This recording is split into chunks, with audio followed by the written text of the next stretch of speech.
ಬೇಳೆಕಾಯಿ ಹಾಕಿ ಮಾಡಿರುವಂತಹ ಬದನೆಕಾಯಿ ಕೂಟು ಸಖತ್ ರುಚಿಯಾಗಿರುತ್ತೆ. ಅನ್ನಕ್ಕೂ ತಿಂಡಿಗೂ ಸೂಪರ್ ಆಗಿರುತ್ತೆ. ತುಂಬ ಸುಲಭವಾಗಿ ಮಾಡಬಹುದು. ಬನ್ನಿ ಬದನೆಕಾಯಿ ಕೂಟು ಮಾಡುವ ವಿಧಾನ, ಬೇಕಾಗುವ ಪದಾರ್ಥಗಳು ನೋಡೋಣ. ಹಾಯ್ ಫ್ರೆಂಡ್ಸ್, ಎಲ್ಲರಿಗೂ ನಮಸ್ಕಾರ.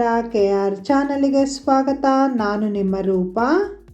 ಬದನೆಕಾಯಿ ಕೂಟು ಮಾಡೋಕ್ಕೆ ಬಾಣಲಿ ಬಿಸಿಗಿಟ್ಟಿದ್ದೀನಿ. ಬಾಣಲಿ ಜಾಗದಲ್ಲಿ ಬೇಕಾದರೆ ನೀವು ಪಾತ್ರೆನೂ ಇಟ್ಕೊಳ್ಬಹುದು.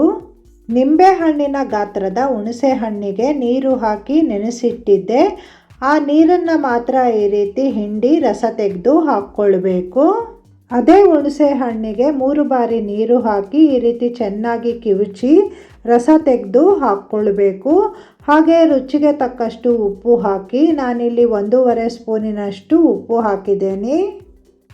ಇದಕ್ಕೆ ಗೋಳಿ ಗಾತ್ರದ ಬೆಲ್ಲ ಸೇರಿಸ್ತಾ ಇದ್ದೀನಿ. ಇದನ್ನು ಈ ರೀತಿ ಚೆನ್ನಾಗಿ ಕುದಿ ಬರಿಸಬೇಕು. ನೀರು ಈ ರೀತಿ ಚೆನ್ನಾಗಿ ಕುದಿ ಬಂದ ನಂತರ ಬದನೆಕಾಯಿನ ಹಾಕ್ಕೊಂಡಿದ್ದೀನಿ. ನೀವು ಈ ಕೂಟು ಮಾಡೋಕ್ಕೆ ಯಾವುದೇ ರೀತಿ ಬದನೆಕಾಯಿ ಬೇಕಾದರೂ ಹಾಕ್ಕೊಳ್ಬಹುದು. ನಾನಿಲ್ಲಿ ಅರ್ಧ kg ಬದನೆಕಾಯಿ ತಗೊಂಡಿದ್ದೀನಿ. 1/4 ಸ್ಪೂನಿನಷ್ಟು ಅರಸಿನ ಪುಡಿ ಹಾಕಿ ಇದನ್ನು ಚೆನ್ನಾಗಿ ಒಮ್ಮೆ ಈ ರೀತಿ ಮಿಕ್ಸ್ ಮಾಡಿದ ನಂತರ ಮುಚ್ಚಿಟ್ಟು ಬದನೆಕಾಯಿನ ಬೇಯಿಸಬೇಕು. ಬದನೆಕಾಯಿ ಬೇಯೋದ್ರೊಳಗೆ ಮಸಾಲೆ ರುಬ್ಬಬೇಕು. ಮಸಾಲೆಗಾಗಿ ನಾನಿಲ್ಲಿ 2 ಸ್ಪೂನಿನಷ್ಟು ಹುರಿಗಡಲೆ, ಅರ್ಧ ಸ್ಪೂನಿನಷ್ಟು ಜೀರಿಗೆ, 1 ಸ್ಪೂನಿನಷ್ಟು ಧನಿಯಾ ಹಾಕಿದ್ದೇನೆ. ಈ ಎಲ್ಲ ಪದಾರ್ಥಗಳು ಚಿಕ್ಕ ಸ್ಪೂನಲ್ಲಿ ಹಾಕ್ಕೊಳ್ಬೇಕು. 1/4 ಕಪ್ಪಿನಷ್ಟು ಕಾಯಿ ತುರಿ ಸೇರಿಸ್ತಾ ಇದ್ದೀನಿ. ನಾನಿಲ್ಲಿ ಖಾರಕ್ಕೆ 6 ಹಸಿಮೆಣಸು ಹಾಕಿದ್ದೇನೆ.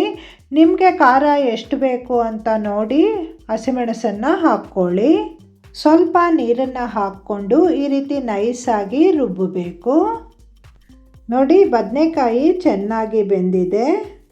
ಈ ಕೂಟನ್ನು ನೀವು ಎಲ್ಲ ತರಕಾರಿ ಹಾಕಿನೂ ಮಾಡ್ಕೊಳ್ಬಹುದು, ಅಥವಾ ಸೀಮೆ ಬದನೆಕಾಯಿ ಅಥವಾ ಆಲೂಗಡ್ಡೆ ಜೊತೆನೂ ಈ ಕೂಟನ್ನು ನೀವು ಮಾಡ್ಕೊಳ್ಬಹುದು. 1/4 ಕಪ್ಪಿನಷ್ಟು ತೊಗರಿಬೇಳೆಗೆ 2 ಚಿಟಿಕೆ ಅಷ್ಟು ಅರಸಿನ ಪುಡಿ ಹಾಕಿ ಈ ರೀತಿ ಮೆತ್ತಗೆ ಬೇಯಿಸಿ ತಂದಿದ್ದೇನೆ.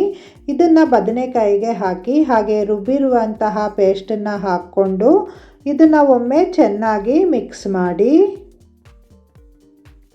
ಕೂಟು ಕ್ವಾಂಟಿಟಿ ನೋಡಿಕೊಂಡು ನೀವು ಬೇಳೆ ಮತ್ತು ಕಾಯಿನ ತಗೊಳ್ಬೇಕಾಗತ್ತೆ.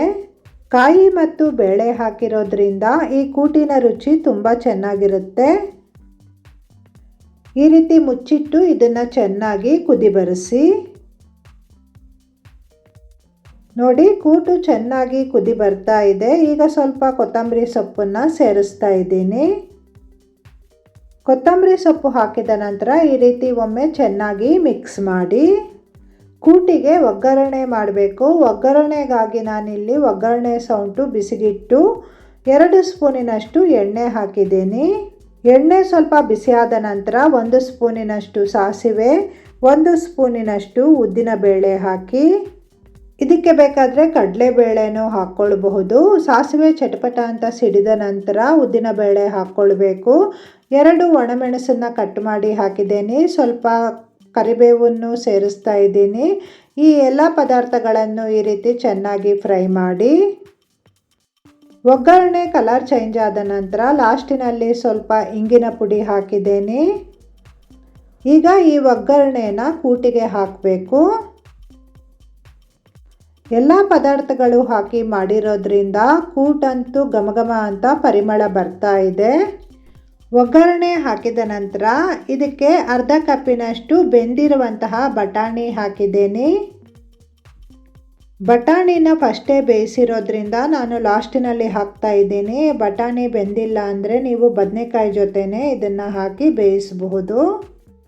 ಬಟಾಣಿ ಹಾಕಿದ ನಂತರ ಒಮ್ಮೆ ಚೆನ್ನಾಗಿ ಕುದಿ ಬರಿಸಿದ್ರೆ ರುಚಿಕರವಾದ ಕೂಟು ರೆಡಿ ಆಗುತ್ತೆ. ಅನ್ನಕ್ಕೂ ತಿಂಡಿಗಳಿಗೂ ಸಖತ್ ರುಚಿಯಾಗಿರುತ್ತೆ. ದೋಸೆ, ಚಪಾತಿ, ಪೂರಿ, ಇಡ್ಲಿಗೂ ಸೂಪರ್ ಆಗಿರುತ್ತೆ. ನೀವು ಟ್ರೈ ಮಾಡಿ ನೋಡಿ ಹೇಗಾಗಿದೆ ಅಂತ ನನಗೆ ಕಮೆಂಟ್ ಮೂಲಕ ತಿಳಿಸಿ. ವಿಡಿಯೋಗೊಂದು ಲೈಕ್ ಮಾಡಿ, ಶೇರ್ ಮಾಡಿ. ವಿಡಿಯೋ ನೋಡಿದ ನಿಮಗೆಲ್ಲರಿಗೂ ಧನ್ಯವಾದಗಳು. ಇನ್ನೊಂದು ಒಳ್ಳೆಯ ವಿಡಿಯೋದೊಂದಿಗೆ ನಿಮ್ಮನ್ನು ಭೇಟಿ ಆಗ್ತೀನಿ. Bye friends. ನನ್ನ ಚಾನಲ್ನ ಇದುವರೆಗೂ ಸಬ್ಸ್ಕ್ರೈಬ್ ಆಗದವರು ಸಬ್ಸ್ಕ್ರೈಬ್ ಆಗಿ, ಹಾಗೆ ಪಕ್ಕದಲ್ಲೇ ಇರುವಂತಹ ಬೆಲ್ ಐಕನ್ನ ಆನ್ ಮಾಡ್ಕೊಳ್ಳಿ.